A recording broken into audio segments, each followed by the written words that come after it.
So I'm standing before you today after what has been another difficult week.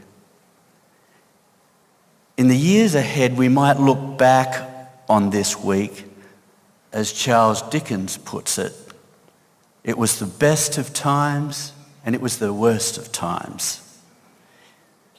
It was this season of light and it was this season of darkness. As I've previously made you aware, in August last year, a claim in the federal court, including allegations about some of Hillsong's financial transactions, was made.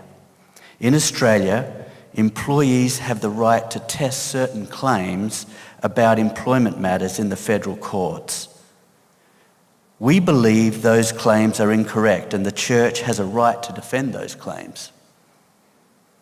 In our legal defence, we have explained to the court that this employee privately downloaded thousands and thousands of documents from Hillsong without consent.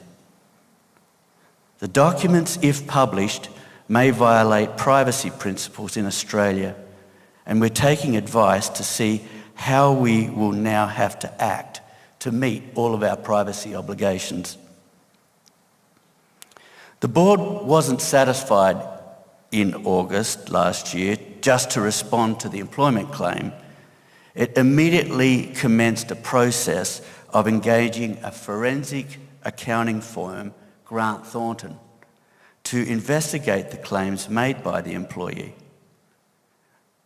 We ensured that the scope of the work that they completed was broad enough so that they could have unlimited access to all transactions covered by the allegations. As part of the court process, the court ordered Hillsong and the employee to try and resolve the claims through mediation. Hillsong entered the mediation in good faith, and until last week, our view was the mediation was in its final stages. It's important that during the mediation process, all parties to keep the mediation and associated documents confidential.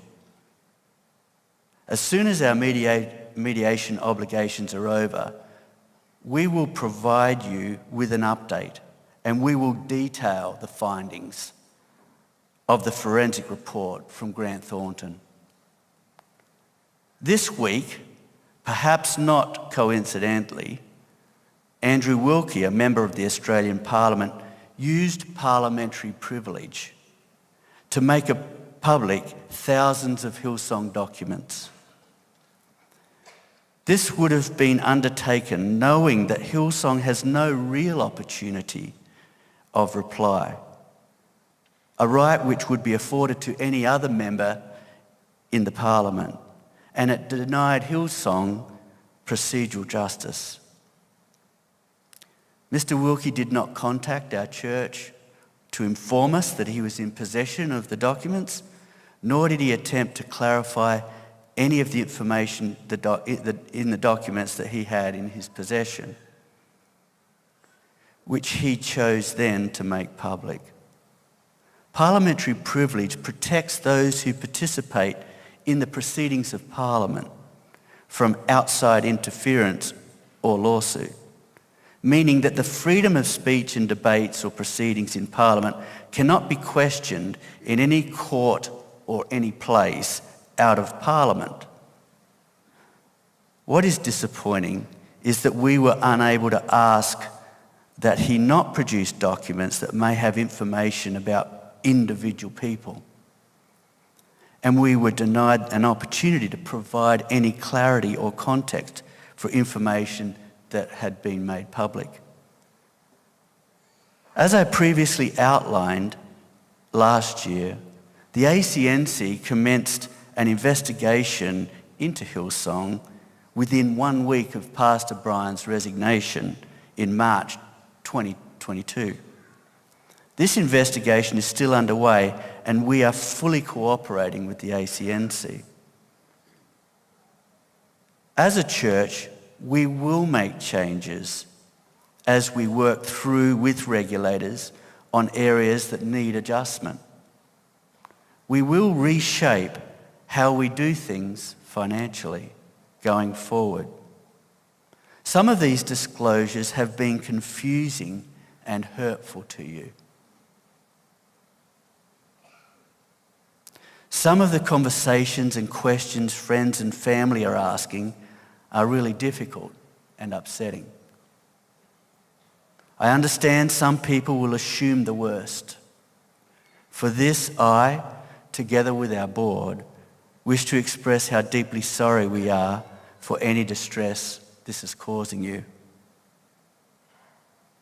As a board, we are choosing to believe that these challenges are a way for us to create a new platform and for making any required changes we need to make. While it's difficult not to feel like this is just another attack on our church, we are determined to ensure that good will come out of this and improve areas that will only take us forward. Jeremiah 33 expresses this hope for our future. But now, take another look. I'm going to give this city a thorough renovation, working a true healing inside and out. I'm going to show them life whole, life brimming with blessings. I'll restore everything that is lost to Judah and Jerusalem. I'll build everything back as good as new. I'll scrub them clean from the dirt they've done against me. I'll forgive everything that they've done wrong. Forgive all their rebellions. And Jerusalem will be a center of joy and praise and glory for all the countries on earth. They'll get reports on all the good that I'm doing for her. They'll be in awe of the blessings I am pouring out on her.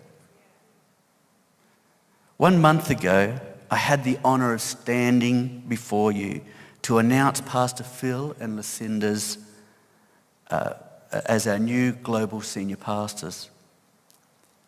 This year, our church has seen tremendous momentum build. We've seen green shoots of growth all over Australia and across the globe. I've come to believe with all my heart that God loves his church and the progress of his kingdom is unstoppable. This week, when we met as an Australian board, we all stood with Pastors Phil and Lucinda. We laid hands on them and we believe that God will give them the strength and the courage to work through the present and guide us towards the promise. During recent days, as we have talked and met together to consider how we can transparently, compassionately, and wisely lead our church through this difficult season, I have seen firsthand the heart of our leaders, Pastors Phil and Lucinda. Phil and Lucinda are without doubt committed to honest and transparent, servant-hearted leadership and building a healthy church, changing lives through Christ. So I want to just ask Phil to come back and lead us forward. Thank you. Thank you, Stephen. And I am now going to share a few things, but I really just want to say that Lucinda and I are so appreciative of our board and Stephen and the entire board for their support and encouragement and just help in this season, because no one can do any of this on our own. We all need each other, and we need wise counsel, and we need people who look at things in an appropriate manner and trust to go, God, give us wisdom to get things right. And so I would just like to again just really acknowledge Stephen, our chairman, and the entire board.